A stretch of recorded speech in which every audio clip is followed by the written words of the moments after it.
Thank you all for joining me this evening. A man that hits a woman is a punk. This is a quote from my mother, and this is something she taught me as a teenager in the 1970s.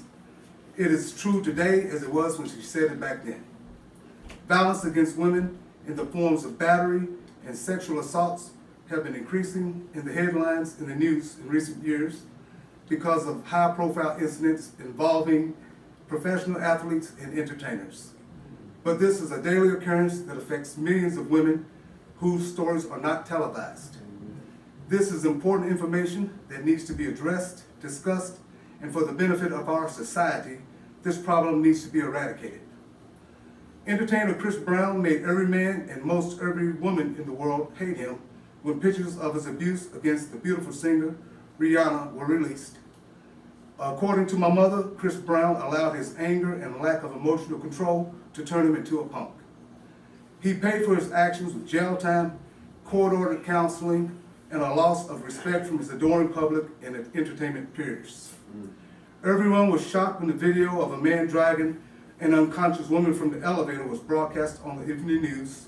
But this incident was given more importance because the man was a professional football player, Ray Lewis of the Baltimore Ravens, and the woman was his wife. When the video inside the elevator was released, the world was ready to punch Ray Lewis in the face the same way he punched his wife.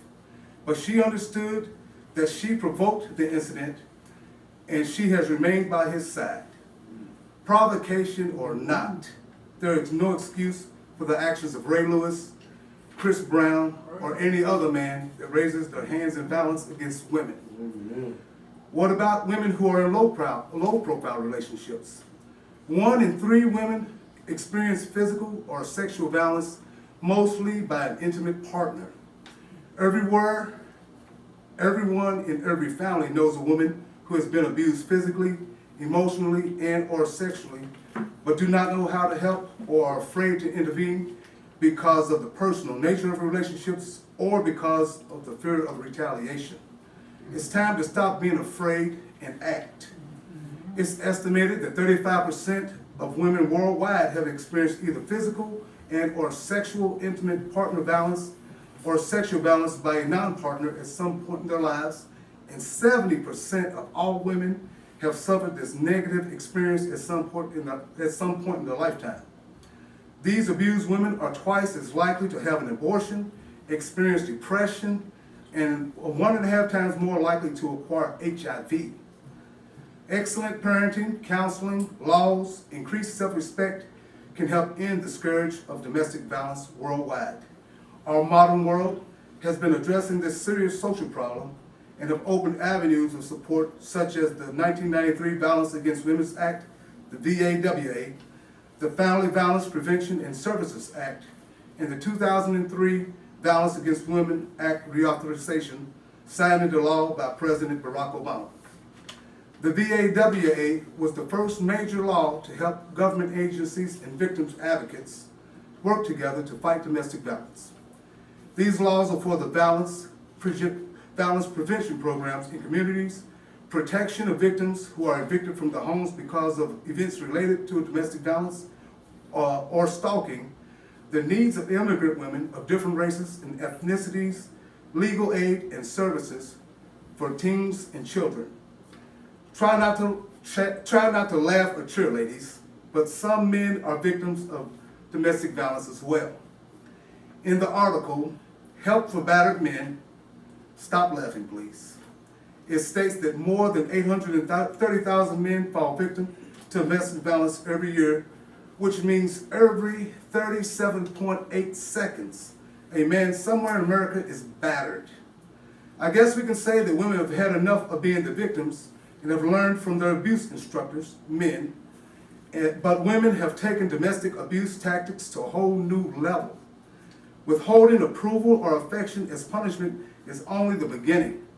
Women who abuse men have hit, kicked, bit, spit at, thrown things, criticized, shouted, name-called, taken keys or money, threatened to leave, threatened his family members, destroyed furniture and cars, manipulated men with lies and contradictions, and deprive men of the right to see their children as punishment or retaliation. And these are only a few of the abuses listed in the article. In one case, a man abused by his wife, he stitched a cut on his arm with a needle and thread because he was too embarrassed to go to the hospital and admit that his wife had cut him.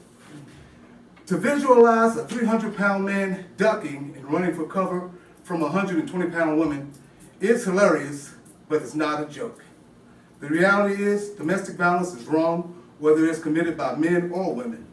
And everyone needs to resist the urge to put violent hands on others. Thank you for not laughing. Famous people can be better role models for young people and married couples by thinking before they act with violence. Domestic violence needs to be eradicated in all areas, but it will take training, support, more laws to change this problem. Male abuse victims need more public support because women-to-men violence is not a joke. There are more than 4,000 domestic violence programs in the United States, but very few offer services for men. Violence against women is against the law, and any man that abuses this law deserves the harshest punishment allowed. Women are not objects to be treated in any kind of way a man feels is his right, but neither are the men abused by women. All men need to heed the advice of my mother by keeping their hands off women in any abusive manner. And remember this, no matter how angry a wife or girlfriend may make them. Thank you all for your help, and good evening. Happy birthday, Tootie! Yeah, Thank you.